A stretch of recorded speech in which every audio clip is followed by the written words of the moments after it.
I'm Todd Crawford, I'm Eric Zavinski. and we are too cool for the comic shop. We talking about this week, Todd? We are talking about the original Planet of the Apes films, started by Rod Serling, starring Charlton Heston. That's a bummer because I still haven't seen the original Planet of the Apes Eric, movies. we talked about this. We said like 5 times we were watching all these movies. What happened? I should have watched the Tim Burton one only, and then specifically talked about that one, but without saying it out loud. And we were just talking about two totally different Planet of the Apes. That'd be pretty funny. Like to do we should have done that. That would have been a funny Yeah. joke. Like we're clearly talking about two different movies.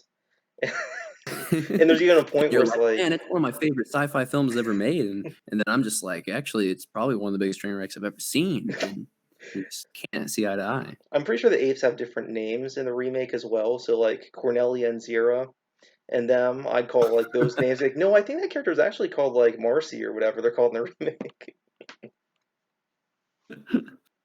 All I know is that one has Marky Mark, and you can't top that. That's all you need. Yeah, he's friends with the apes and Transformers. And come on. And he was a Dirk Diggler. That's the most epic name of all time. It is. So anyhow, we're actually discussing the modern trilogy of the Planet of the Apes, the fill in the blank of the Planet of the Apes trilogy. Yeah, exactly. I admire their boldness for sticking to that title scheme because all of the titles are pretty long and have a lot of articles and prepositions in them. So I always feel like, you know, the Planet of the Apes is such a long phrase in and of itself. It's not like a Star Wars where it's just two words, two syllables. It's kind of a mouthful already. So Rise of, Dawn of, and War for, just they don't really roll off the tongue, but I still admire the boldness. Yeah, it's like I came up with the titles for them or something. I always use these clunky, too wordy things that never end up working. It's like they Yeah, just sound like they still made got up. more proof. My favorite one's War for because it rhymes. That's my favorite thing is titles that rhyme. Yeah, and the rhyme is the two words that rhyme are right next to each other. That's also pretty bold. It's like a Thor 4 coming out pretty soon. I know they'll give it a different title. They won't stick with Thor 4. But I don't know. Maybe if they Taika did, Waititi would see the humor in the immediate rhyming scheme. Just say Thor 4. I really hope Actually, it so. does have a title. I believe it's God of Thunder or God of Love Yeah, and Thunder. something Love like and that. Thunder. Yeah, you're right. Yeah, I don't. As long as they call it Yeah, Thor 4, Love and Thunder, whatever the heck they go with. That's all I want is I want that Thor 4 in 4, there. Love and Thunder. Also, they don't do fours enough. Like they get ashamed after 3 movies. And that's kind of sad because they should be proud they made it that far. Like they're gonna make a fourth Planet of the Apes movie. They're talking about to keep it relevant. I pretty much guarantee there will not be a 4 in the title. There wasn't a 2 or a No, 3, but there won't be a if 4. War 4 would have been the fourth movie and not the third movie, then they could have done They did, but they just called it 4 for the Planet of the Apes. it. Yeah, we're actually just going to talk about the title schemes of these movies. We're not actually going to get into the content of the films. So if that's why you came, then we'll see you next week. We currently have it slated as a 3-hour episode. So anyway, I know that you are a huge fan Yeah, of the Planet of the Apes franchise in general. Um, I'm not necessarily a fan. I still haven't even seen the original sci-fi classic film, but that kind of lets me come at this modern trilogy from a different perspective.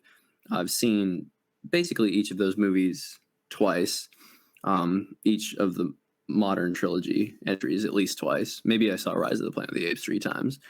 So I have a pretty good memory about those memories, but that's where I come from. I come from this pseudo prequel, maybe just a plain retelling, as you described to me off microphone, that it might not necessarily lead into the first Planet of the Apes because who knows what they could do with it in the future if they do anything at all. yeah. So to give my backstory, I'm a Crawford, so I'm a fan of the Planet of the Apes movies. Um, I remember vaguely one of my first movie watching memories was watching the first one with my dad, and I just remember like Charlton Heston yelling at the apes, and how I thought the movie was just they were all friends because I was like young, like my parents got divorced when I was 5, and this was before then. So I thought they were all just friends, and he was mad at the apes. Like got into an argument, and I was like, why is he mad at the apes? And that's my memory of those movies until about a year before Rise came out, and I had Okay. mentioned watching the original in preparation for it to my dad. And my stepmom was in the room, and my stepmom was like, "Oh, you're gonna," she's like, "Oh, you're gonna get him started." And I found out my dad is a massive Planet of the Apes fan. The movies, the TV series, the cartoon, he loved it as a kid. And I wound up watching all five. And I love the new trilogy and the original five movies. I personally prefer the original five movies. Not that they're necessarily better, it's just that A, there's five of them, so there's more fun to be had. And there's just this There you campy go. sci-fi cheesiness. It's just so comfy for me. That's not like you're comparing three trilogies like Star Wars or something. It's not like an even one to one comparison. And I have to imagine, again, I haven't seen these films, but it sounds like the Planet of the Apes old classic movies. That to me they sound like kind of the original Star Trek movies. Like they're not necessarily super full of hard hitting drama. You know, they're a little bit of camp in there.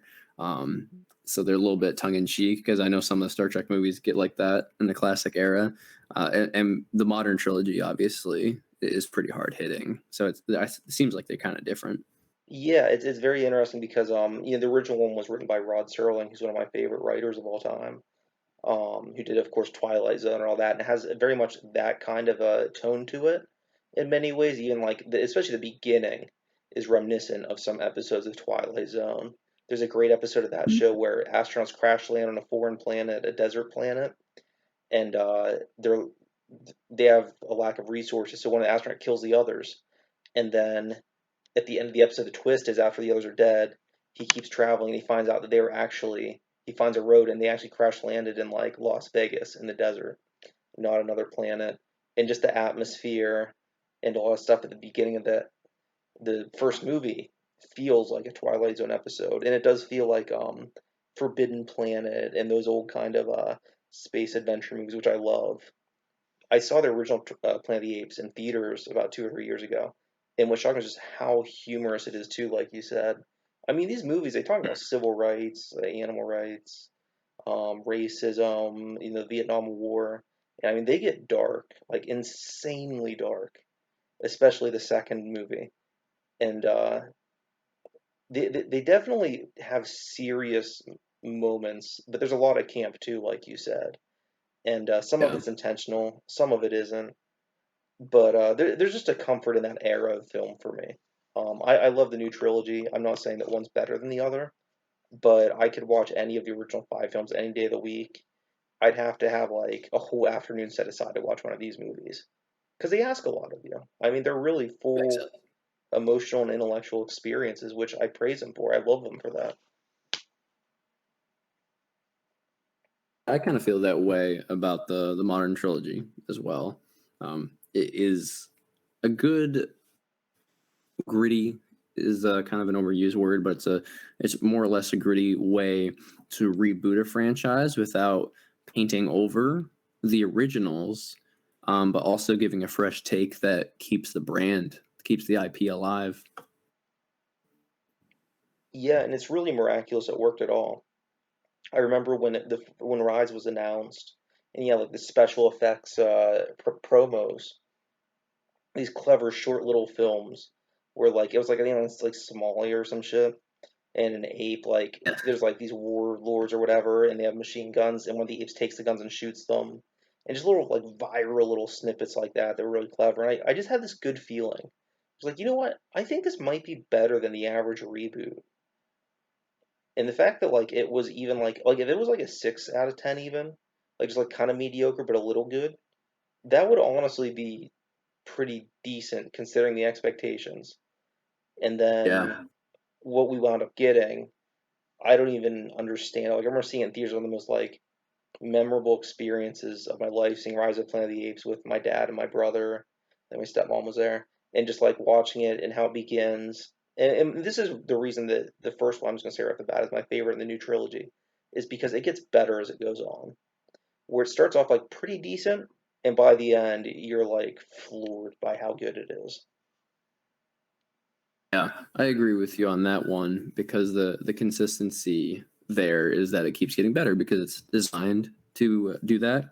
I think James Franco really sells the heart of the first movie quite a bit, and you'll see that they try to harken back to that nostalgic heart of the series and Dawn of the Planet of the Apes at least, and that's something I think they did really well. It might be my favorite role of his, honestly, and Caesar and Andy Serkis and the technology and CGI. I mean, I don't remember exactly when this movie came out. I think was it 2011? It still looks good like a Yeah. decade later. Yes, it was because it was like late summer, early fall, my senior year of high school. So it was definitely 2011. Yeah. Yeah. So it's still held up very well for these movies to basically, I believe they're all 3 years apart, and for them to basically have this consistent quality in the CGI alone is very nice to see. And obviously they had some of the most cutting edge computer effects and designers on these movies because that is really what sells them. These are not movies that could have been, yeah, the first movie is smaller, of course, but obviously there's that technology budget there that these movies I don't think would have survived without that. I think that's the most crucial element. That's actually a really good point, is that this movie's one of the few in the series. I'd say the third in the original series is also very much so this way, where we're basically just getting Earth as we know it. And the special effect, instead of like humans entering this foreign fantastical world, it's now one central character, Caesar, who is entering our world. And it can be very well be underwhelming, by comparison. Um, Mm. it's much more limiting creatively, you'd think, but the characters and the story they do, especially with Caesar, of course, is a central protagonist of this film as it goes on, is just so incredibly well done that the emotional journey it takes you on, you're just completely compelled by the entire runtime of the movie.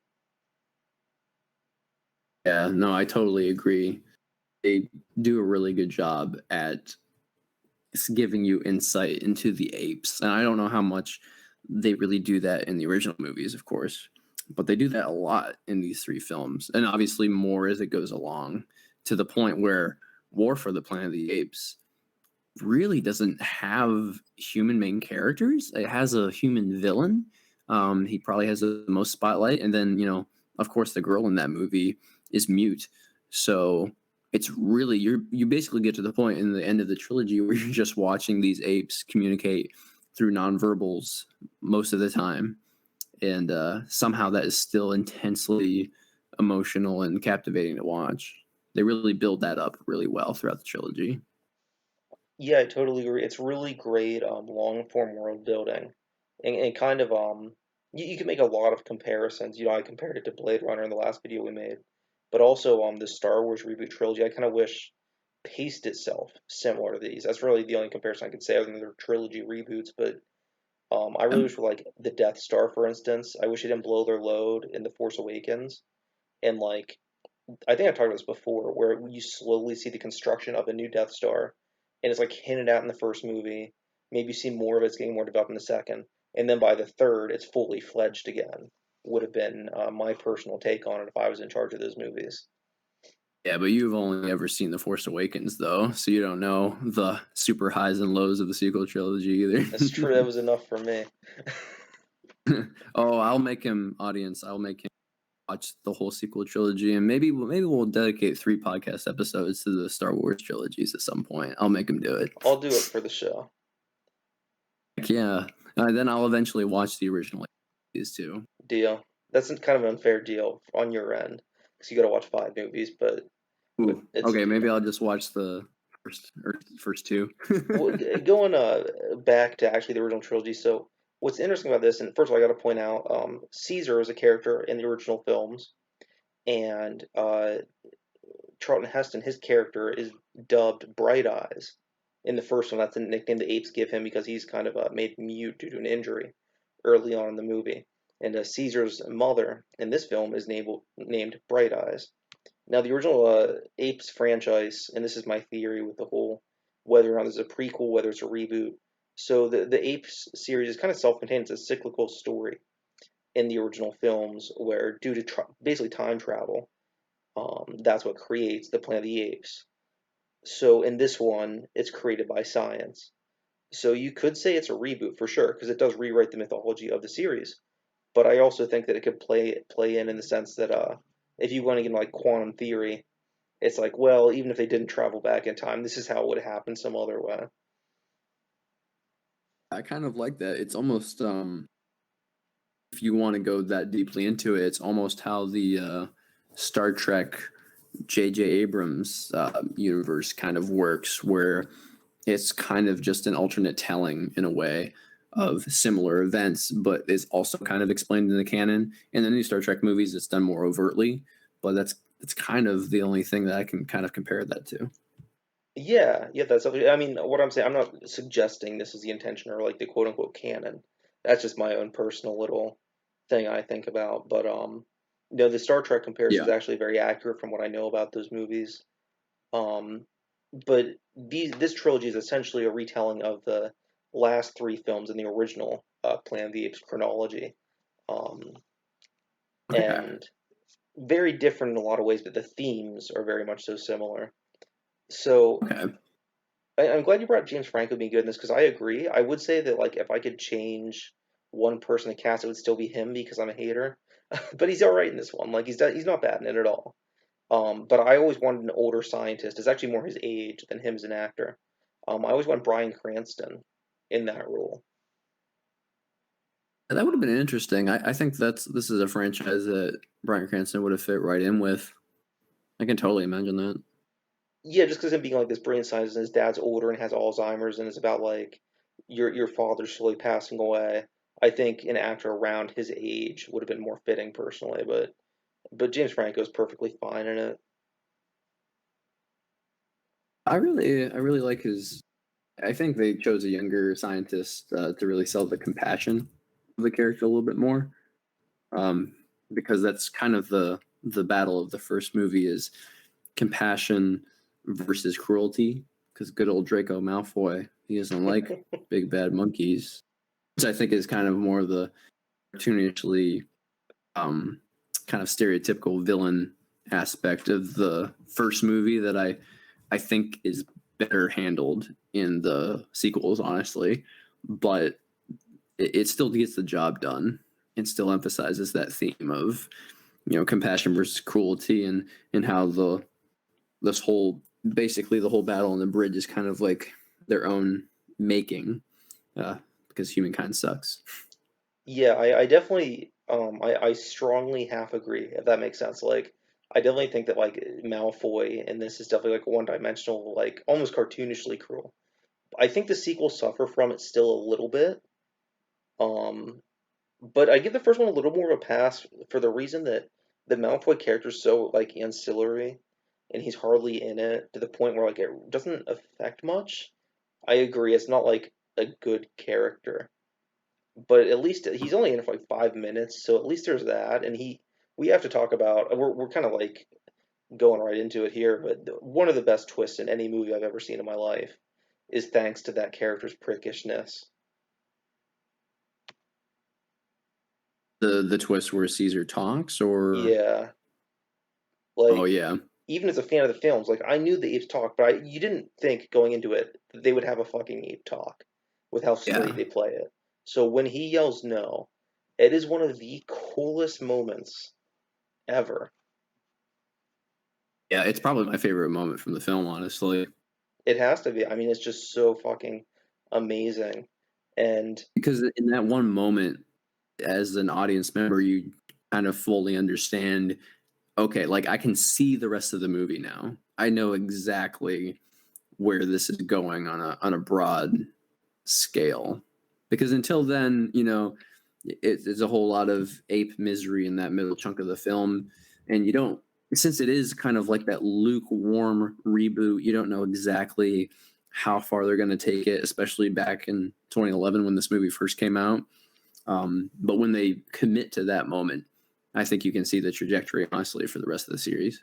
No, I completely agree. It's so funny that you have that same perspective as kind of a newcomer to the franchise because it is like that one moment you don't know how far they're going to go, you don't know how different it's going to be, and then once they do that, you're like, okay, this is what they put all the cards on the table essentially in that moment, and it Exactly. worked. Another thing I have to point out with just some trivia is Malfoy's character, and this is obvious. This is like so shoehorned in, but whatever. Or he says like, "Get your filthy hands off me, you damn stinking ape," or something. Basically, if not Yeah. completely identical to Heston's line, which is of course the first Oh, thing is that, it? yeah, and it's the first thing that Charlton Heston's character, Taylor, says after he's basically he has his throat shot or something like that and has to heal, and he can't speak the first half of the original movie, and then his when he finally regains his voice, the first thing he says is that when he's being basically apprehended. So that's the first time that character in the original film speaks, said immediately before our new protagonist speaks in this one. I like it. Yeah, it's a nice little homage that the new viewers like me obviously won't get, but that you guys will, but without being obnoxious at all. Yeah, I thought it was a little on the nose when like Malfoy like winks at the camera and it does a freeze frame. But other than that, If only. but Yeah, do you want to get into talking about Dawn of the Planet of the Apes now? Because I think that might be my favorite of the trilogy, but I'm uh, not really sure because they're all pretty close for me. I got a little more to say about Rise if that's okay. Oh yeah, absolutely. Go All ahead. right, cool. It's a movie I could talk about for hours, so I'll try to keep it brief. One thing I want to point out, and this is the one everybody mentions with the film, and it's obvious and it sucks. When it does it 10 years later, and they all look the same age, and he's still dating his girlfriend, is Oh, really I silly. forgot to even do that. That's right. It's a really weird mistake in a movie that's otherwise so well done and has so much attention to detail. It's jarring. It doesn't bother me that So much, but it sucks. maybe you can refresh me on the timeline then. Is Dawn of the Planet of the Apes even how many years after Rise is that movie? I forget. I feel like it's another decade. I think it's another 10 years, but I could be Huh. wrong. Um, Because the implication that I thought was that like not that James Franco's character was like dead or anything, but that he was like missing or they didn't know where he went or I think the yeah, I totally implication is forgot. that There's a he's flash dead. forward. Like they don't say it, but it seems like it's implied. I always felt that way at least. Yeah, that's kind of weird then. I feel like the movie could have absolutely done without that. Yeah, I don't know. It is really weird. I think just had to age Caesar, and I get that part, but like why not age Franco's? Give him like the typical like streak of gray. Have him be married to is it Marion Cotillard? Someone's in that movie that's actually pretty good. I forget, but she's in like this like typical like I'm a girlfriend kind of role that's just there so you I know don't James think it was Franco isn't Marion gay. Cotillard, but I don't remember who it was either. Yeah, I feel like it's like an Kind actress like that. Whoever it is, she's cool. Sorry, I of forgot her name. forgettable though. Um, I can look it up.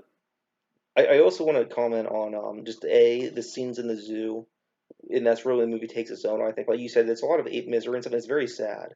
The scene where James Yeah. Franco comes to pick Caesar up from the zoo and Caesar refuses him is one of the most heart wrenching scenes of the decade for me. I think it's so well done where you understand from a storytelling point of view, but you want Caesar to go home with him so bad. Yeah. And then It's a strong ending to a really strong movie. Also, the that as well. significant other's name was Frida Pinto. That's the Oh, actress's that's it. name. Dang it, I feel Yes. bad. So then you got the bridge fight, which you alluded to, is in my opinion one of the best set pieces in blockbusters in a long time. And what I love is in the commercials you see like a gorilla jump towards a helicopter, and you're like, that is so stupid. It's kind of cool, but it's also very stupid. And in the movie, when you see it, it's so emotional.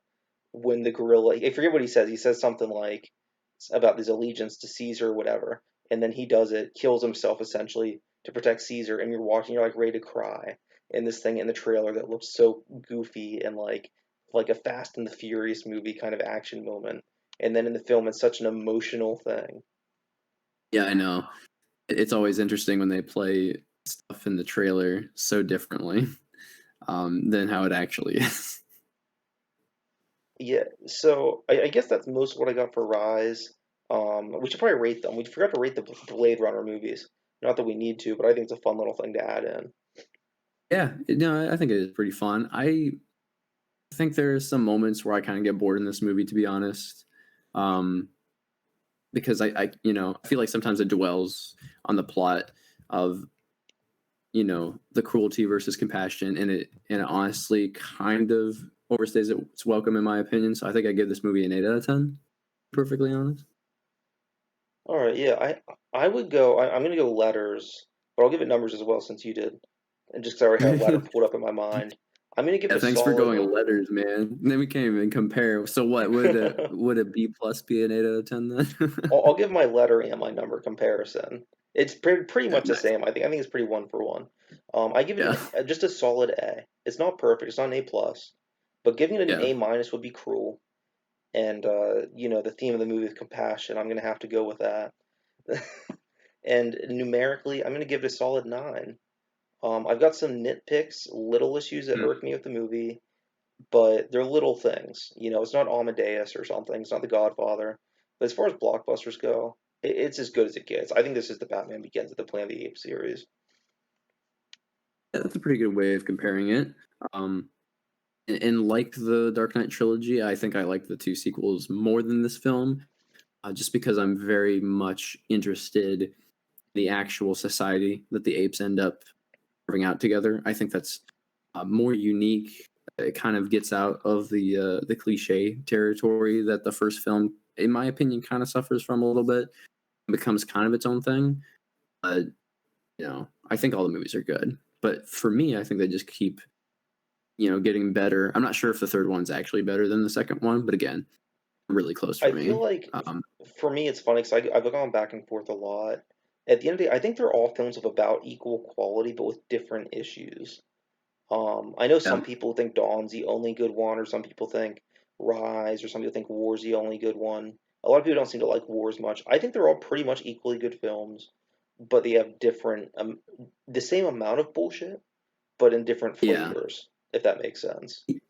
That being said, I think they, like you said, they're all pretty high quality films, and they share a lot in common with each other. It's not like there's like a complete discrepancy from movie to movie. So if people really do only like one of three movies in this trilogy, I'm kind of interested to hear that perspective because to me, kind of a package deal, at least looking back on it now. But I do remember back in like 2014 or 2013 when Dawn for the Planet of the Apes had its first trailer.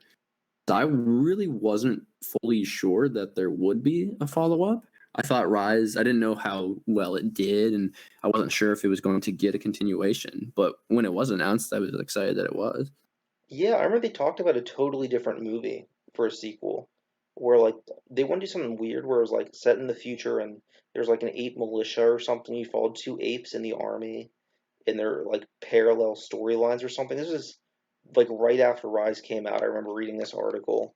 Um, Obviously that didn't happen, but it's very interesting the direction the series could have taken after then. Yeah, because really, the ending's kind of open ended at Rise of the Planet of the Apes. It could have just gone into like, oh, then the Planet of the Apes just happened. You could have went anywhere, but I do prefer the way that they did end up going. Yeah, so to get into that, the opening of this film, and this is where I personally, as a viewer, tend to lean towards the first movie, just because I think that the next two films open so strong, and then like by the third act, I kind of lose interest in them. But the opening of this film is so like immaculate and like 11 out of 10 good. With it begins right where the end credits of Rise happen, where you see this virus, the ape flu or whatever they call it, spreading Mm. across the globe, which is very timely, I guess you could say. Yeah, no, I remember that movie having a strong opening. Then just to jump to War really quick. I like that. War basically just has an opening crawl kind of thing with the soldiers hiking through the forest. So they have very different openings, but I think they work for their respective movies.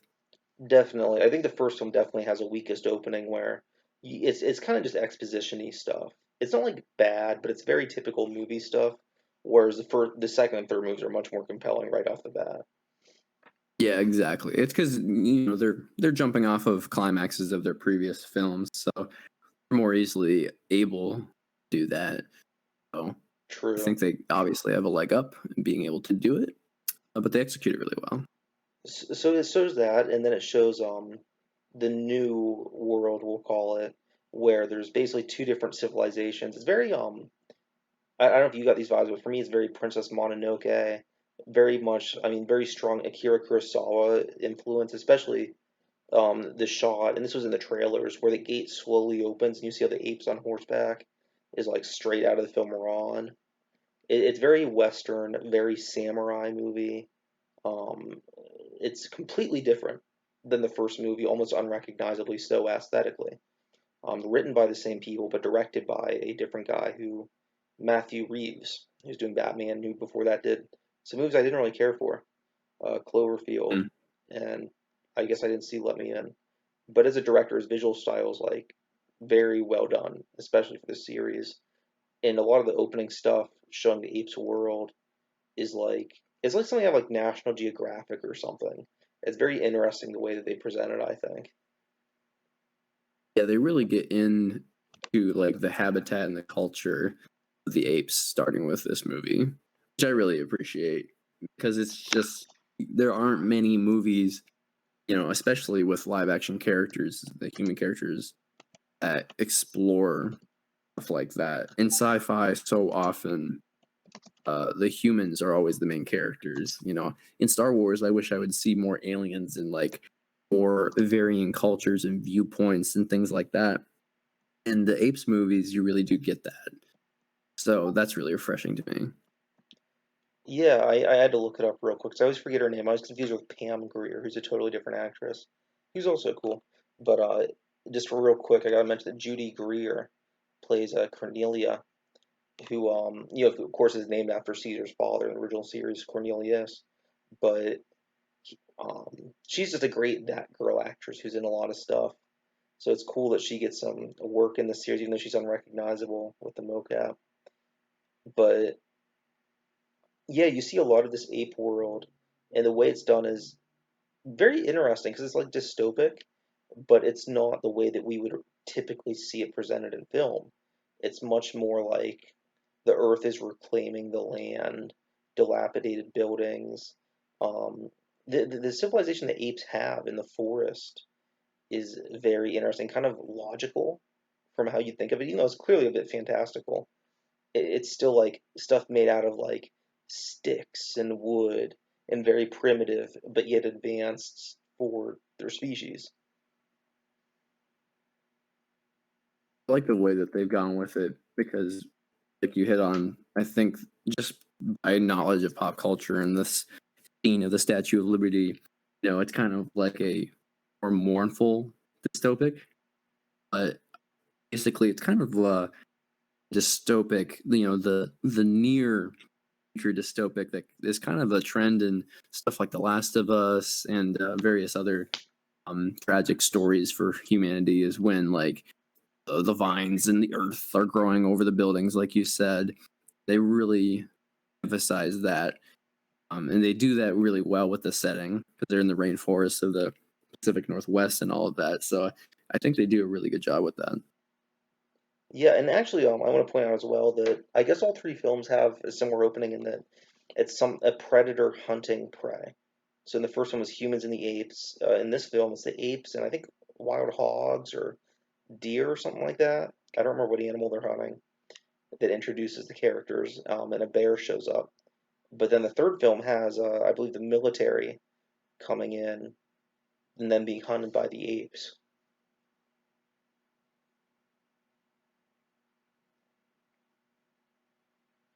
So they do a good job with of giving a groundedness to the military. This isn't the Dawn of the Planet of the Apes. It's kind of grounded in a human terrorist faction. If you want to look at the apes as the I guess the new world order in a way.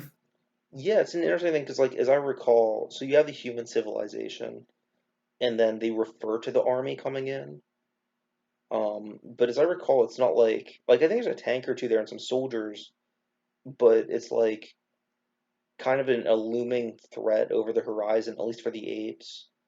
And then, of course, it gets more into that in the third movie.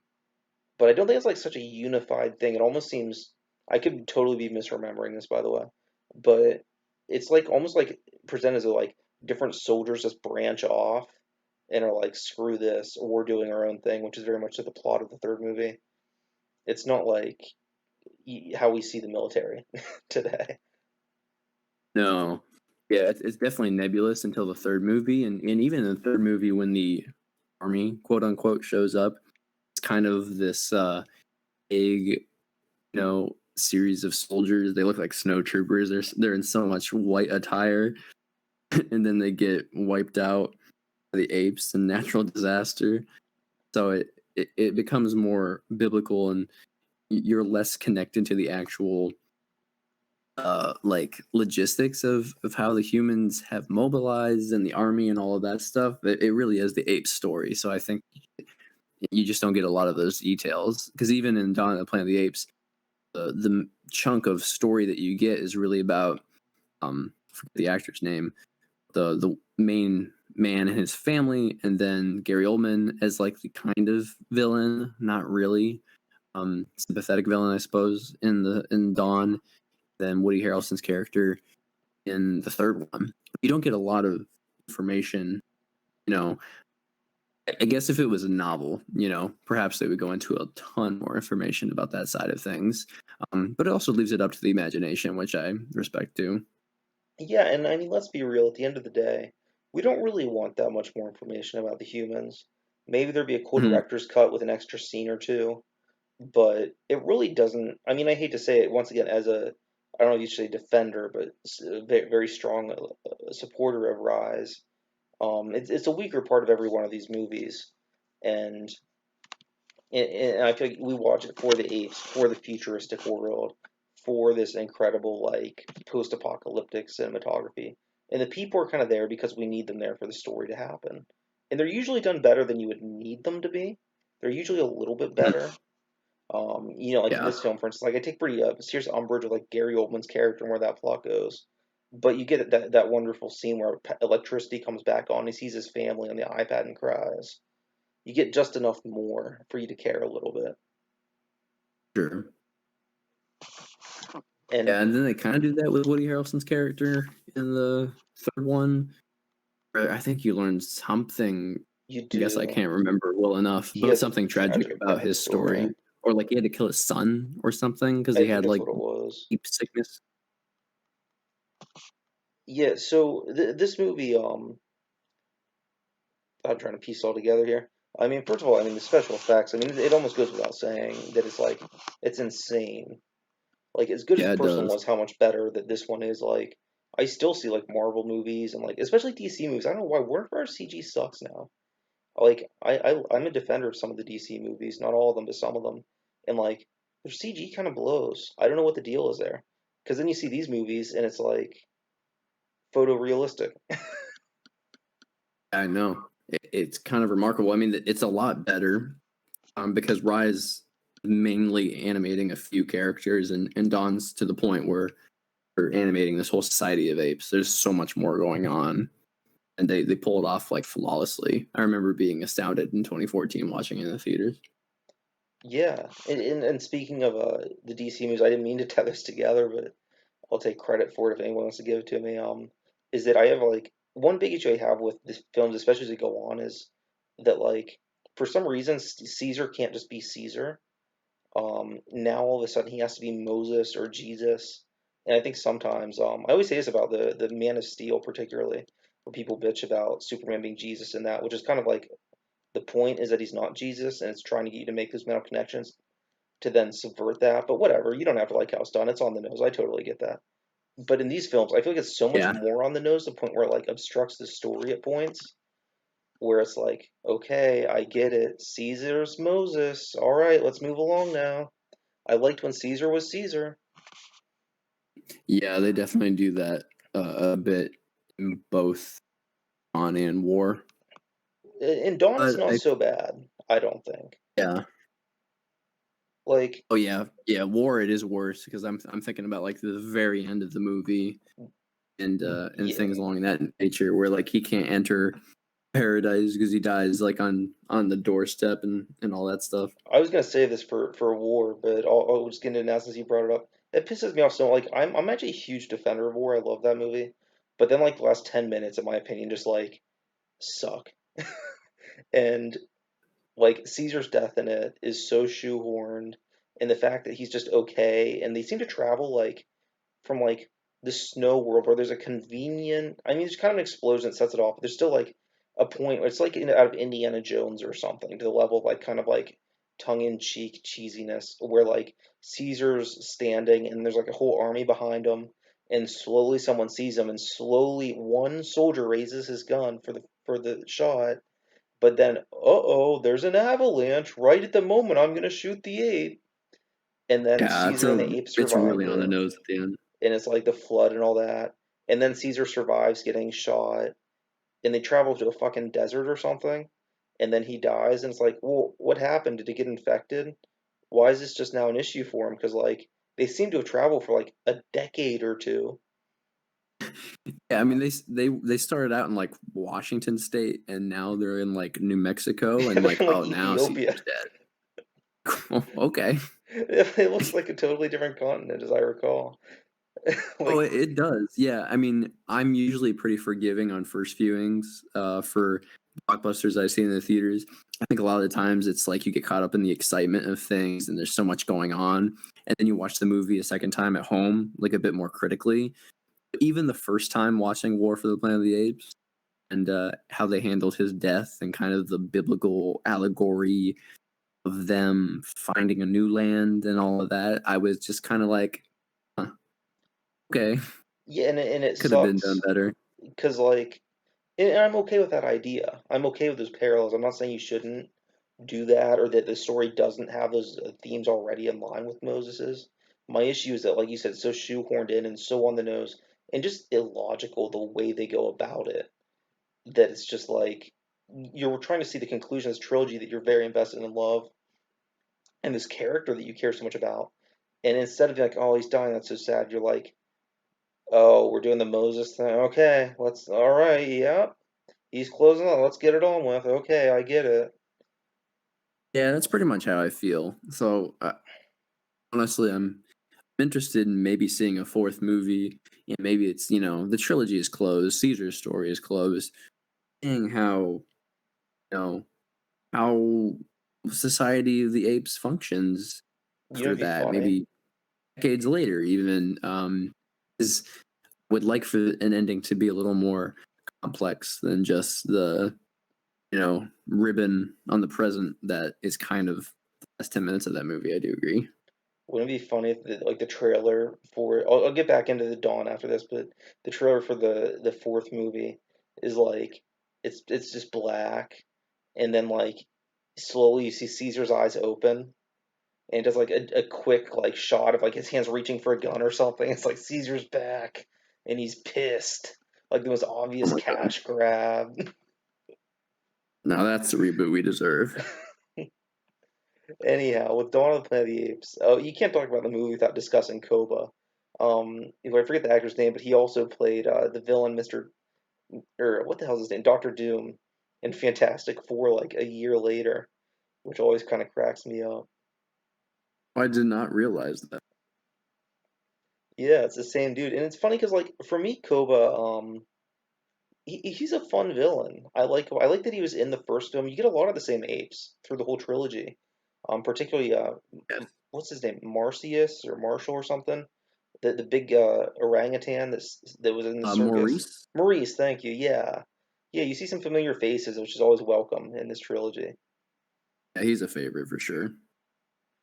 And so seeing Koba come back, he was kind of hinted at in the first one, and then he's basically like it's essentially like X Men, Magneto, and What the hell is this? I can't remember his name. Charles Xavier, or Yeah, exactly. Martin Luther King and Malcolm X is the obvious parallel they're going for, and Yeah, it mostly works though. I think for the most part it works. I think it does too. You, I guess it's easy to see where Koba is coming from because you kind of give him that he's an animal pass. You know, he's primal, he's aggressive, whereas Caesar is the same species but trying to be above that, trying to be more human or more ideal human, and that's really all you need. You don't need a lot of buildup there. You know, they have reasons to clash, sure, and you know, in this movie in particular, um, it's very natural, I guess, is the best way to describe it because they're still animals, and you know, so are humans to an extent, and that's you could draw that parallel to human conflicts in movies.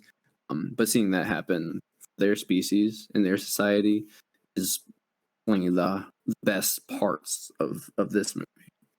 For sure. And what kind of makes what I love about it too is that like the powerlessness that I think Koba feels. You see in certain scenes, like for instance, when he fights Caesar and confronts him after they fix the water thing, and Caesar just like fucks him up, and this is all leading up to, of course, the big moment where he shoots Caesar at the after his son's born. I think it's right after then, and just like it's almost like the first half of the movie is you get like the virgin Koba and the Chad Caesar, Yeah, and it's just like budding frustration until you get the storm on the human town, which all that stuff's great, and Caesar recovering.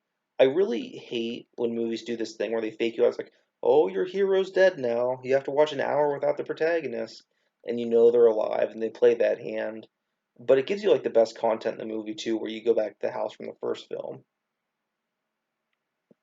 yeah, exactly. Yeah, so they give him a side arc, you know, that he has to take because he's recovering and trying to re rejoin the group for the final battle at the end. So yeah, I much appreciate that too because you still have the dramatic irony of you, the audience, knowing that he's alive, but all the other characters not knowing it.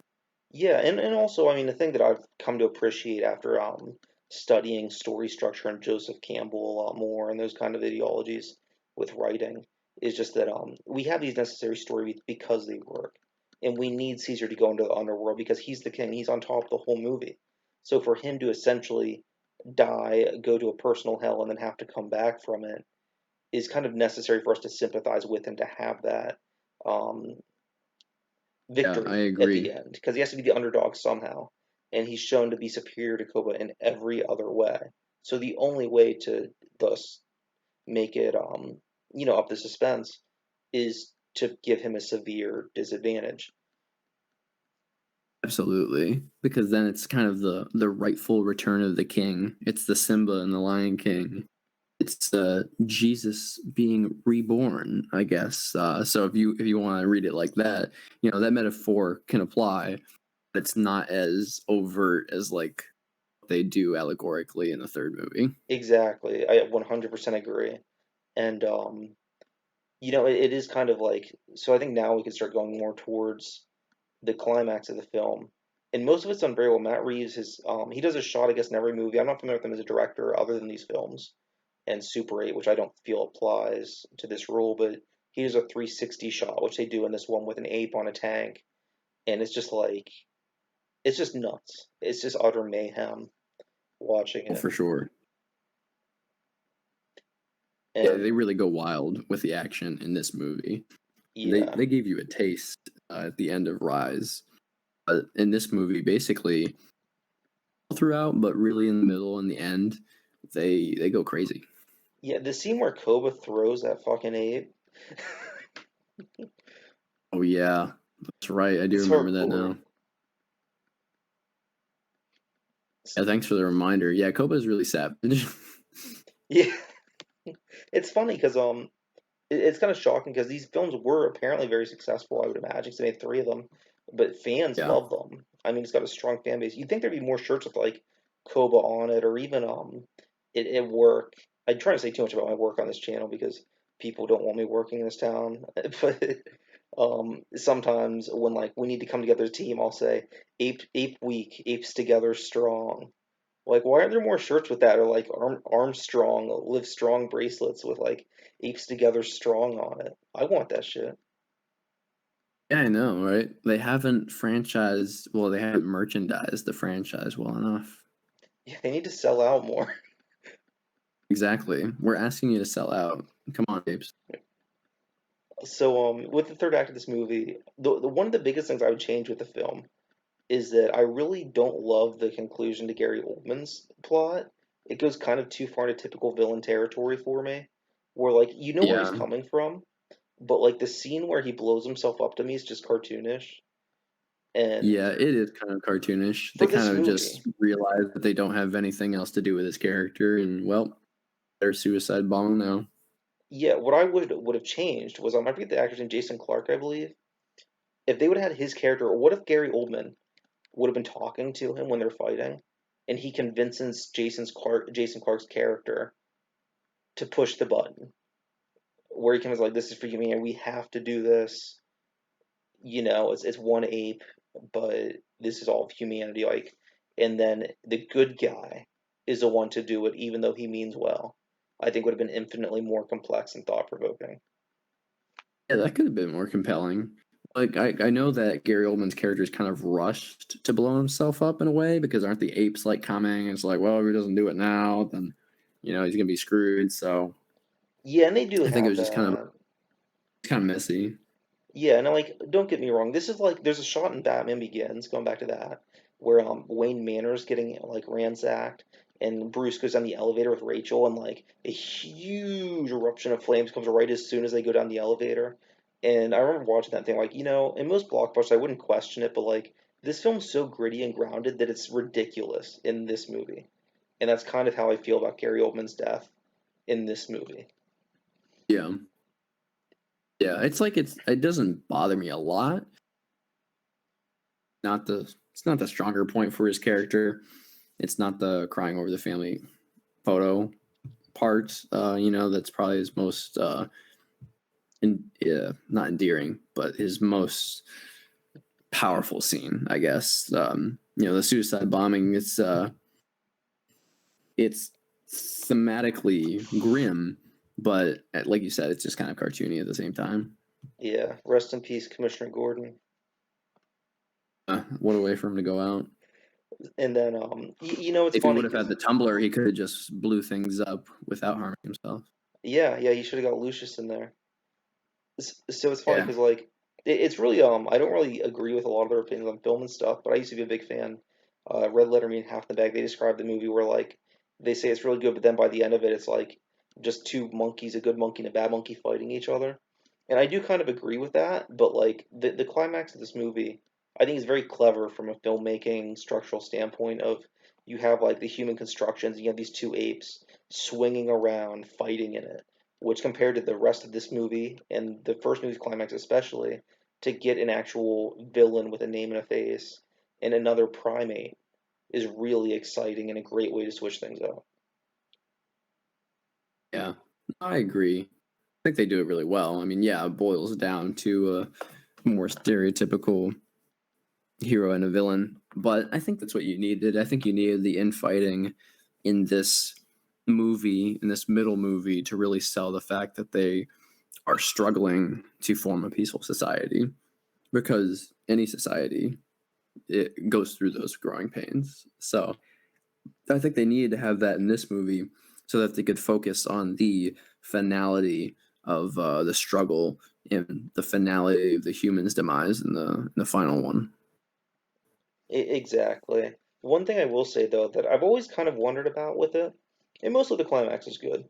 I'm not knocking it. It's just like it's like a movie where there's so much positive that like the negative things are, and this is what really shocked me. Is like when I first saw it, there's like all these negative nitpicks and stuff that bothered me. And the more I sat on, the more I liked this movie more. And I never disliked it, don't get me wrong. But like Mhm. the more that I really, they just stick out because it's so consistently good and there's so much amazing good things about it that the few things that are kind of bad is just jarring. Like if it was in Transformers or even like Harry Potter or something, I wouldn't question it. Indiana Jones, I wouldn't question it. And I'm not saying these are like better than Indiana Jones, but that kind of tone. But like Yeah. in this kind of movie and how good it is, and also the tone of it, those things really stand out to me more so. Whereas other movies, I probably wouldn't even mention it, ironically. Oh yeah. No, I can totally get that. So, what would you rate this one? This one, I would probably rate. It's tough because like a part of me wants to just go 9 for all of them. I'm gonna say 8.5 B plus for this one, but it's like I don't know. It's really just boils down to kind of like personal difference. I just rather watch the first one most days out of the week. It's really not a worse movie. I just think that the whereas one ends stronger than it starts, this one starts stronger than it ends. But I pretty much like it just as much as Rise. Yeah, I think personal preference puts it a little higher for me, so I'd probably go with 8.5 as well. Um, yeah, it's really nitpicking to kind of rate these movies. I feel like because you kind of have to nitpick in order to compare them or rate some higher than the others. Yeah, and especially like in this is kind of like in a discussion exercise and all that. So it's a little bit getting more into it than I typically would. If my Yeah, coworker's like, "Hey, do you see Dawn of the Planet of the Apes?" Yeah, it's a good movie. You know, yeah, different exactly, context right. there. So going into War, I'm glad you brought the nitpicky thing and all that because I think this movie gets way too harsh of a rep because everybody. This is kind of straw manning, and I'll like, accept that I'm doing that here. But it's like everybody thought Dawn was the perfect Planet of the Apes movie, the best Planet of the Apes movie, and so War wasn't that again. So because it was different, they didn't like it. But for me, a lot of War, and we'll get into actually structure and story after I bitch here.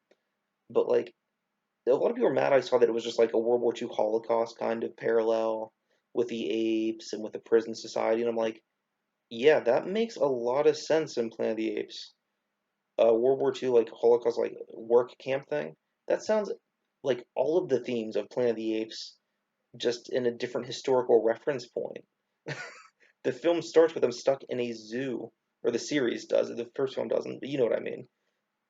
Yeah, I mean, of course, it makes sense for them to go back to a larger and a bit more oppressive zoo for the finale. I mean, to me, that seems like the logical conclusion of these themes. I don't get where people come from with that complaint at all. I don't really know what people would have wanted otherwise. I guess just a sort of an apes empowerment thing where they were just the apes were attacking and finishing the war. I don't know whether they want more Koba mentality.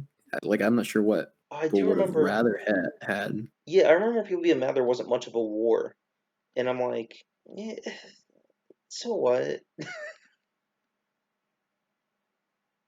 And war could have been on ideological fronts too. I think some of my favorite parts of this movie include girl that they pick up in their troop, and just kind of showing the humanity, for lack of a better word. They're not humans, and how things are tragic because things could have been different. Just the nature of the plague and how things developed, and some players who Koba and some of the other humans really escalated things. You get those little moments where characters that don't really care about all of that to relate with each other, and I think the girl is a really good actress, and her being mute and being able to communicate with the apes was some of my favorite bits in the movie. Yeah, and I love the little subtle world building where I believe part of it's because of the ape flu or something. There's some relation to That's right. that with her lineage. It's not really like a huge point, but it's just showing how the world has changed, how people have changed. And of course, I believe her name even is a reference to Zira in the original film, if I'm not mistaken, and I could be. But in the original series, humans in the future, most of them are basically just these mute, animalistic kind of creatures, are not humans as we know them today. And so seeing that gradual evolution is really cool there. And I gotta say, like, my expectations going into this film really were at zero in the sense that, like, I liked Dawn, but I had some issues with it. And I think the first two films were written by a married couple. Well, I know that part, but I don't believe they wrote this third one. And even though I liked Matt Reeves' direction in the second, I felt like them changing the screenwriters, The fact that it was called War. See, I didn't want the war stuff. I thought it was gonna be a huge action like thing, Yeah, mindless violence kind of deal. I was worried about, and it wasn't that at all. Fortunately, I figured like yeah, the movie would begin with like Caesar getting killed or something like that, and then his son would have to avenge him. I'm not sure why I thought that, but that was just the general vibe I got. yeah. And I'm glad they didn't venture into stereotypical territory like that. they do the exact opposite, which I feel could hurt the movie. I get why people might be disappointed, where it begins with Caesar's family being murdered, which That's is right. pretty harsh and brutal. But here's the deal, okay? And here's my thing with this movie where I kind of like excuse a lot. It's got fucking apes in the snow, horseback with guns. They sure do. I mean, they still deliver on the imagery and the promises of things that were in the trailer, but they're used sparingly, so you get excited when they do happen. It's not like that's what the movie is about on a grand, 2 hour plus whatever scale.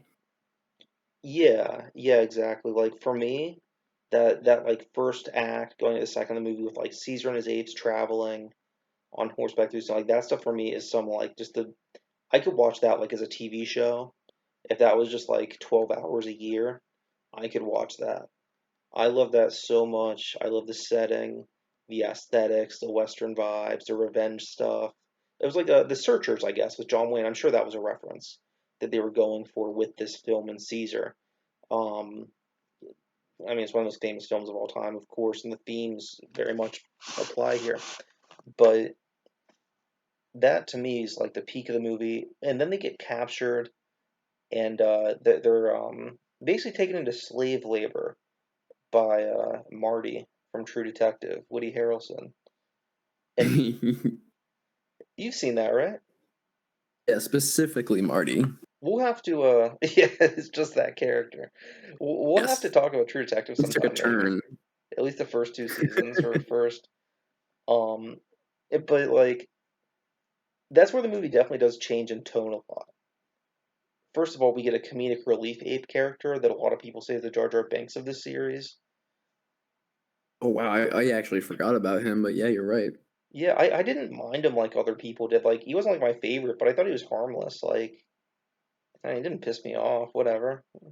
No, I mean he's not like as obnoxious, but he's also not in the movie as much as like Jar Jar is in the Phantom Menace or something like that. Yeah, and to be fair, I had a Jar Jar Binks nightlight as a kid, so like, you know, I had a Jar Jar Binks that like danced when you pressed a button and he talked and played music, I think. oh, that's wild. Weird little I'm weird not little even toy. making this up. I have a picture of Jar Jar Binks above my weight set. It's Jar Jar, but they like photoshopped his head onto like a buff dude's body. And whenever Hey, people come over and ask don't like, kink shame Todd. "What's with that?" I'm like, it's just motivation, goals. Motivation for greatness. Yeah. So anyhow, yeah, the apes they have to build a wall, which I do get how that's a little bit like in 2016 the movie came out, I believe. 2015. 2017. Oh, is it? Okay. It was made in Yeah, I'm 2016 then. really good at remembering dates movies came out for some I'm usually reason. okay if I was like around and saw it in theaters. That period of my life was kind of a haze though, so I guess that might be why I don't remember. But like, Yeah, I don't know, that part I do get why people are a little bit like, okay, this is a bit on the nose with maybe some Trump thing. But honestly, I don't feel the movies that way. I think it's just general, just trying to show you militia and this kind of like strong, kind of authoritarian leader ends justify the means type, as well as these biblical themes, as well as just typical themes of like oppression.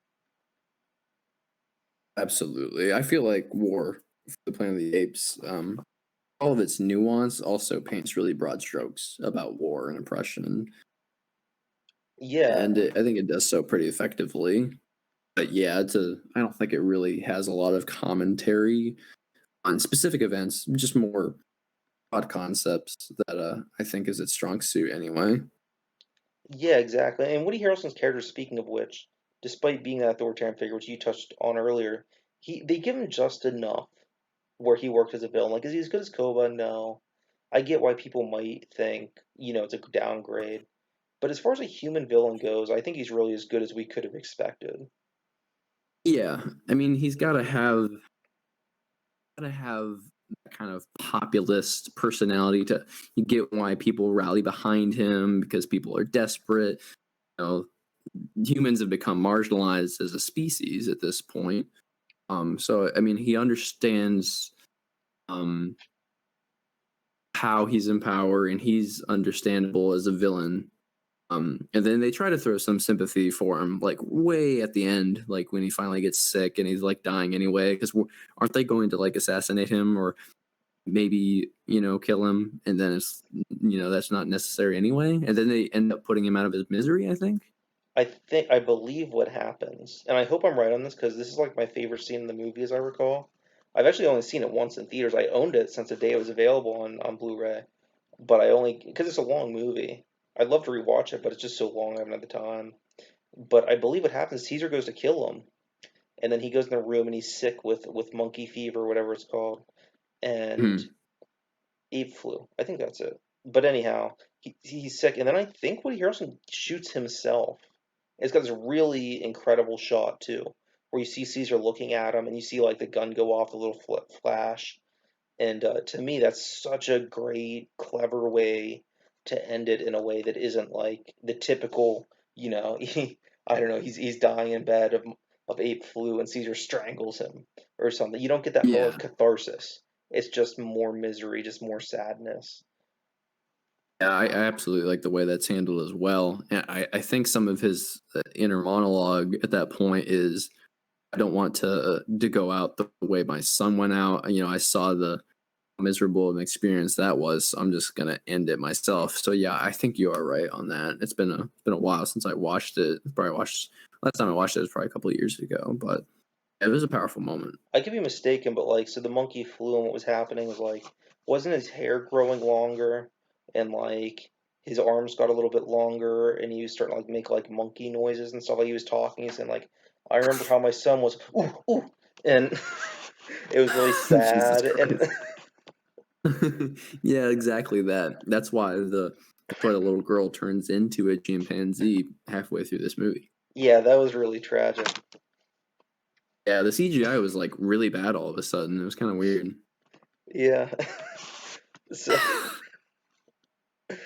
so that's like with the climax. For me, that's the peak of the climax. That and it's it sucks. It's kind of a bullshit moment where you have to have Caesar get fatally wounded mid combat for the emotional thing, and it once again like Oh, I know. it just felt so like orchestrated. Like we have to have this happen because this is what happens in stories, not because it was logical. Where like if you're gonna kill Caesar, that's one thing. If you're gonna do all this, it's one thing. But like the way they do it in slow motion, all this shit is just way too much for me. But it leads to one of the other most badass moments in the movie where Caesar gets shot. I think you throw a grenade or whatever at him, and he gets up to the strength to throw the grenade. And this Yeah. motivates a silverback gorilla who's with the humans, who's like a race trader, whatever you want to call it, a species trader.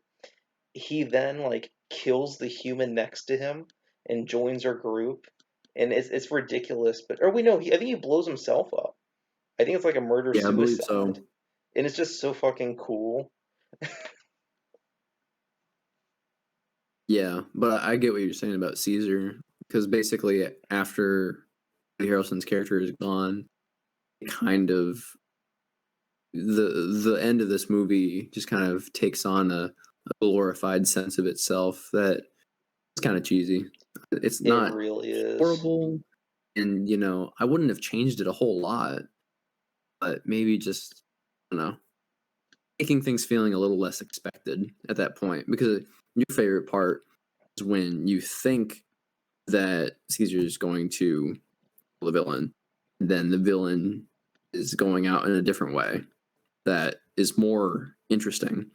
But then the rest of the movie doesn't really that extra risk or extra creative decision to be interesting for like the last half hour.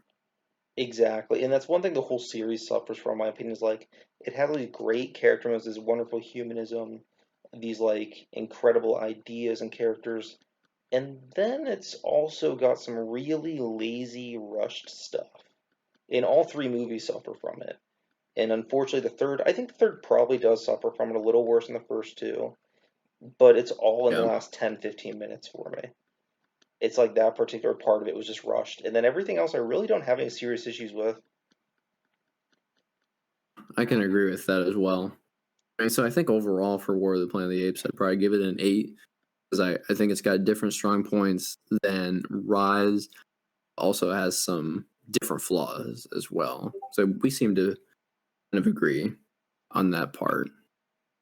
Yeah, yeah, I pretty much agree completely. I'm kind of talking slow because I know I have to sneeze here, so You might be getting the monkey fever. I don't know. I think so. That sounds That's like how the Todd goes worst. out as the villain in this story. Um, yeah, like it's tough because like I really think that War is severely, severely underrated. I think its strengths, like when it's good, I think it's like probably some of the best stuff in the series. However, Yeah, it also undeniably has some of the worst, which is like funny because the worst stuff in the series is like 7 out of 10 movie material. yeah. No, I can agree with that. It's just kind of predictable, average, but not bad. Never really blatantly horrible or anything. But there's definitely moments in War for the Planet of the Apes that I think do hit some of the strongest emotional chords in the series and are just some of the bleakest moments and some of the most tragic moments. That's all in this movie too. Um, those are the moments that I like to remember more than the forced ending or but Yeah, really the ending exactly. stuff is really the only stuff that really sticks out as a what of a flaw.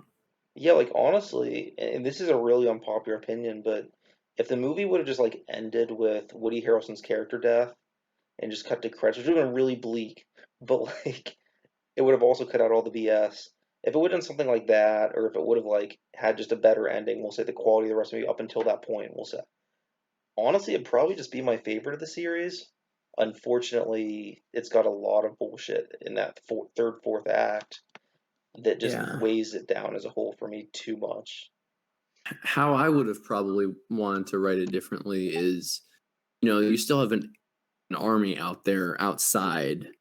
I feel like if you would have cut the movie right there where Woody Harrelson's character died, I think a lot of people would have been upset because we're literally in the middle of a battle here. But what I would have liked to see instead was maybe see a more creative way that the human army gets defeated.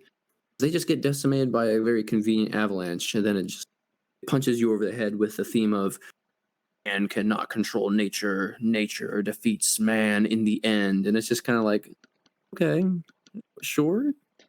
All right, Yeah, that's weird. I'm kind of okay with it in the sense, like you said, there's a battle, a grenade went off. Like I can see an avalanche being spurred on by that, but it's the way they do it that's so like I said, so like Indiana Jones, where like like the third one where like he kind of runs into Hitler at a scene, or like they have like the rotating bookcase where his dad's on the one side, but then they go and there's Nazis like, no, spin it, and there's always like funny coincidence, which is the fun of that movie.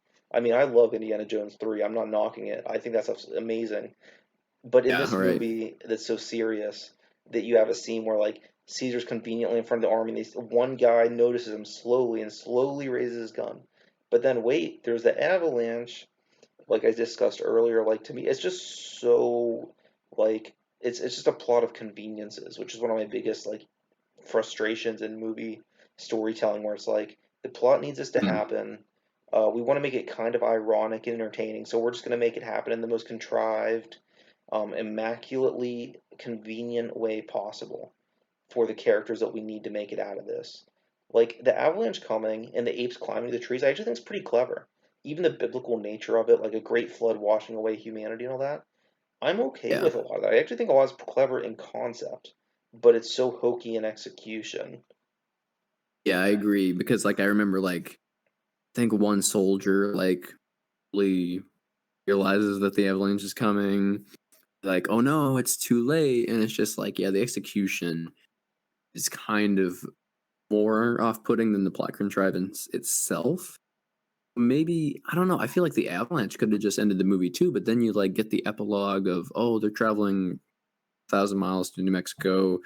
then Caesar dies because he has to die, I guess. What if they would have just made it where like they do another time jump or something, and Caesar's just an old man? Like Yeah, that would have been fine to me I because the like that. convenient mortally That's wounding. also a trope, but I like that far more than the trope of, "Oh, the main character did his duty as the main character, now he must die." I don't like that trope at all in fiction.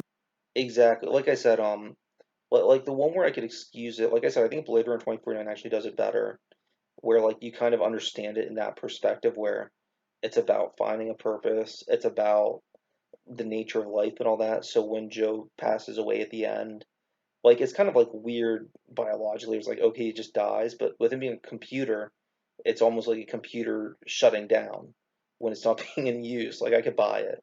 I'm not gonna nitpick Yeah. that. But like in this though, with like an actual ape, it's just like okay, how you know?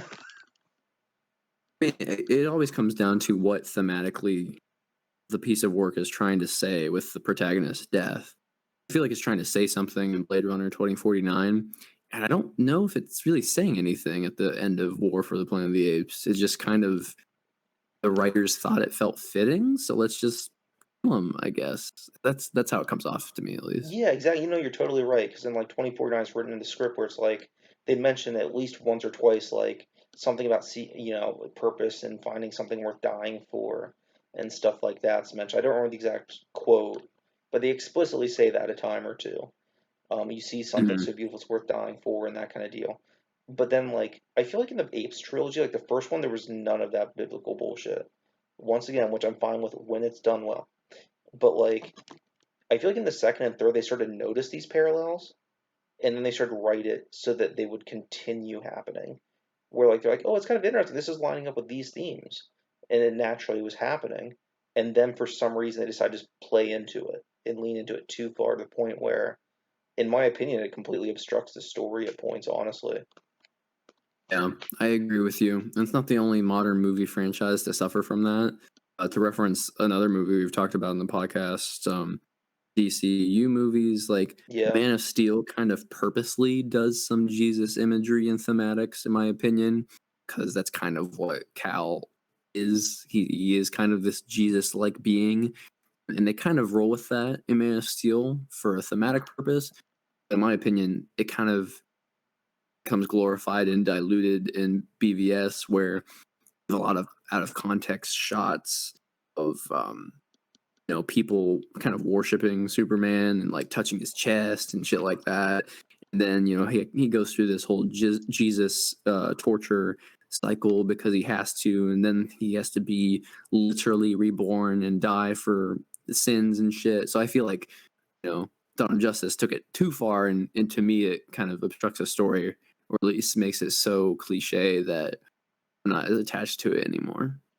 yeah. I mean, that's how I felt the first time I saw BVS with those themes, and for me, the second time was kind of interesting is that I saw the opposite. Like in Man of Steel, honestly, I think the Jesus stuff's kind of exaggerated when people talk about it in the sense of like there's definitely a few shots where like he gets out of the spaceship after that little Gears of War fight that they Oh yeah, have on there.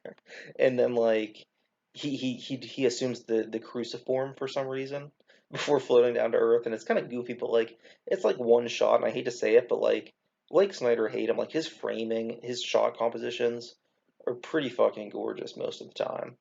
yeah. But It's like he just can't resist, right? So it's like, we'll give you a pass here and there if it's just a shot or something. yeah, exactly. It's like whether or not you're into like the personality of the movie, you're looking at a really hot person.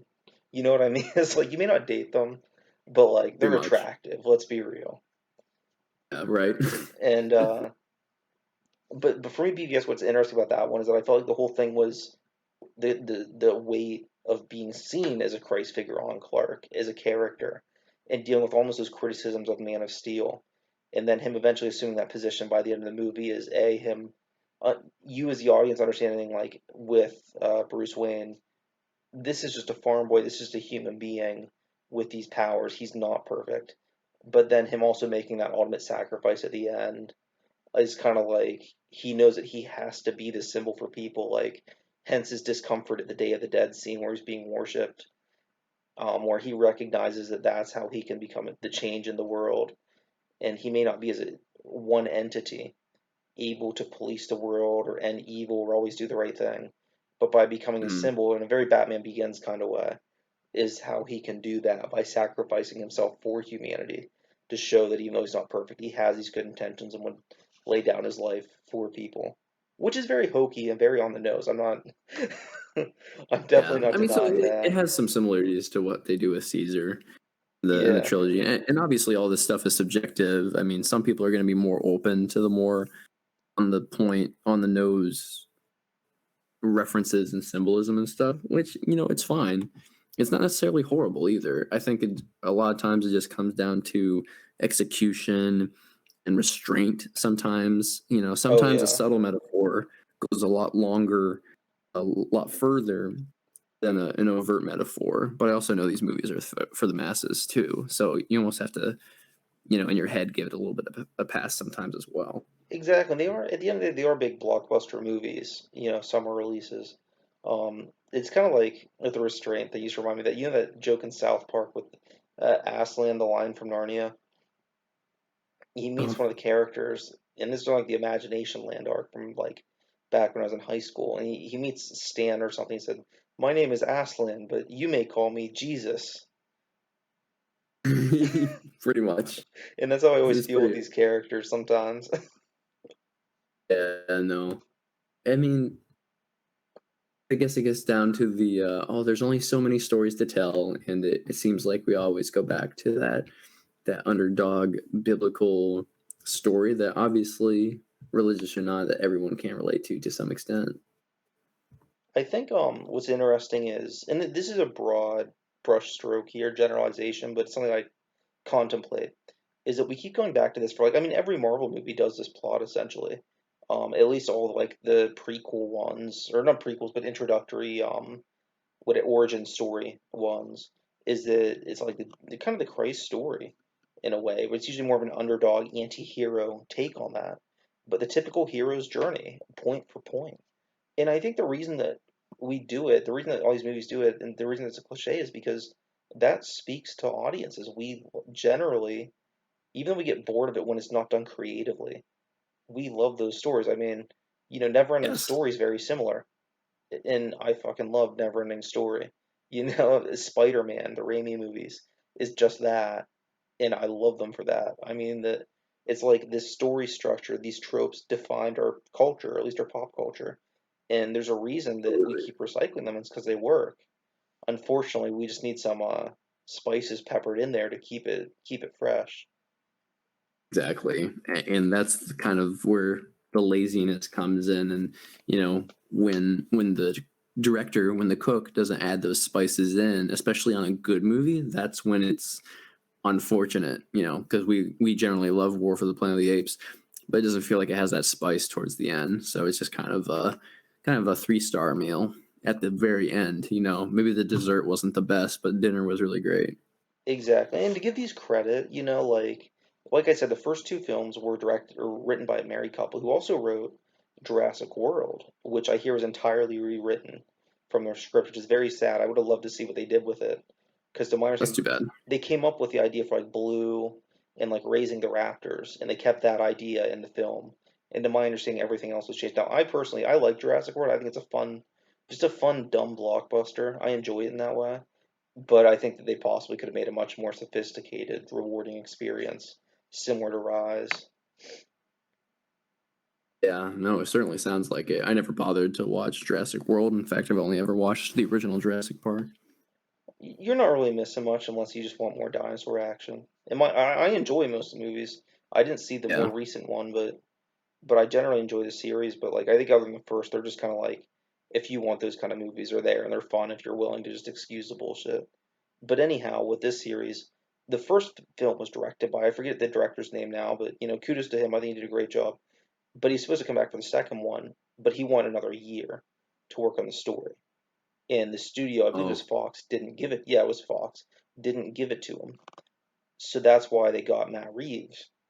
And similarly, a lot of my issues with the second, third movie, honestly, I wonder how much of that is due to them needing an extra 6 months to write it or an extra year or something to work out those kinks. And when you look at it that way, it's much easier to forgive those things. Whereas, once again, I always say I think the first film, even though it may not reach the peaks of the second and third in some ways, I think it's a more consistent story. And I think that's because I think they wrote it for years probably because there was no reason to rush it into production because of fan hype or anything. Yeah, exactly. Yeah, because again, these movies are exactly 3 years apart. You got 2011, 2014, 2017, and they have to fast track them in a way just to keep up with hype in the movie cycle. And one thing, because I feel like we're heading towards a natural conclusion anyhow, is that I love that 3 year thing, even though there was rushed in some ways. Let alone if you're making a Star Wars movie or a Marvel movie, look at the production times on those, and it's insane that they're made at all when you think about it. But like spacing apart 3 years, I think is very clever because it felt to me like a generation, because it was what was it basically 6 7 years spent with these characters. So even though there's only 3 films as opposed to like, 7 Marvel movies that might have come out, or 3 or 4, we'll say like 4 Star Wars movies that could have come out in that time. Like, Yeah. I really feel like I grew up with these movies and they were a significant part of my life for a significant period of my life. Yeah, no, I always like when movies do that and you can kind of define, a part in your life with a movie franchise or a trilogy or something like that. And I think this movie did it well for the past 2010s decade. Yeah, and just to give my final thoughts, I didn't mention the original book by Pierre Boulle. I I love that book. I think it's very entertaining, great sci-fi read, written by the same guy who wrote Bridge on River Kwai. I Bless never me, I'm really sorry. realized that. And very strong, kind of vegan animal rights kind of thing, which is funny because those aren't things I particularly fall in line with necessarily. I mean, I understand those concerns and see that point of view, but it's not something I typically identify with. But I just love that kind of sci-fi. I love the book. And of course, I'm against animal cruelty. I'm not like, yeah, I don't care if you like, like I don't read The Jungle by Upton Sinclair, and I'm like, what's the problem here? But it's just not Yeah, like no, something. I know what you mean. Yeah, it's not what I'd normally It read about, for fun, anyways. But I love that book. I love the original 5 films. I like the comics, based on that came out around the time of Rise of the Planet of the Apes. I'm just a huge fan. I have at least 1 or 2 Planet of the Apes toys I'm looking at right now from the original series on my desk. This new trilogy is great. I think we're really lucky as fans to get it. And Disney's talking about making new ones, and it's a little soon for me, but I'm open to it. I kind of hope that they just do something different, do their own take on it, because there's so much you can yeah, do with these ideas and characters. I'm just happy and excited about all of it. I think it could be interesting too because with the new trilogy, they've shown that they can do something new without necessarily painting over and blatantly remaking the original movies. Or, if there's something new after this, they won't remake or repaint over this modern trilogy too. So yeah, there's room for that. And, just as a franchise in general, even though I haven't experienced all of it, just very interesting that, that it comes from a place of animal rights and a novel into this pop culture phenomenon and this sci-fi classic film and sequels, and then this trilogy, which gets at different themes of humanity and like a more realistic take on how society forms and what is left behind in a post-apocalyptic kind of world. And this one franchise tackles quite a bit, and I think it does a lot of it really well. Yeah, yeah, I agree. And I didn't get my final rating for War, so I guess I'll do that as my last Well, that's little right. move here. Hmm. I'm gonna say for War, I mean, once again, I'm gonna give it like, you know what? I'm gonna revise my rating for Dawn as well here. Actually, I was too harsh on that. I should have given that an A- instead of a B+. I don't know why I went B+ there. So I'm gonna go Yeah. A- for that and War as well. And I give them both. I'd stick with 8.5 for both of them. Yeah, I think I might give War an 8 or an 8.5 still. I mean, basically, there may be all A minuses or just A's for me. I mean, yeah, I feel like I'm kind of nitpicking the movies to an extent. Just trying to be critical, but at the same time, compared to a lot of other movies and a lot of other series out there, this trilogy is far less messy than almost everything else everything else out there in nerdy pop culture. especially for what was essentially a cash grab reboot, or what very well could have been when you think Yeah, it about could have been, it. but they strayed away from that and made some pretty artistic films instead. And yeah, like you said with the nitpicks, it's so funny because like I think about this stuff, I get hung up on it sometimes, where I'll go back and forth with like Rise or Dawn or War, just with some thing that irritates me with one of them. But when you think about it, like each of these movies like 2 hours, 2.5 hours, 3 hours, I think the last one is. I think that's the runtime for like Mm. basically all of them in sequence. And it's like each movie is like, yeah, there's like 2 minutes of bad stuff in each movie, and then like maybe 10 minutes of bad stuff in the 3 hour movie. Yeah, right. Yeah, so if it really gets down to, know, which movie ends up being your favorite because of really subjective reasons, I think the rating goes. Because they're all very well made. Exactly. So I'm ready to end this if you are. All right. Well, we have been too cool for the cop. Eric's. This is so funny, but your audio just cut out right there. So I'll wrap it up. I'm Todd Crawford. This is also Eric I'm Eric's. Zavinski. Oh, sorry. You came back. We got through the whole hour and a half episode, but we can't close it, folks. So he's Eric Zavinski. I'm Todd Crawford. We're too cool for the comic show.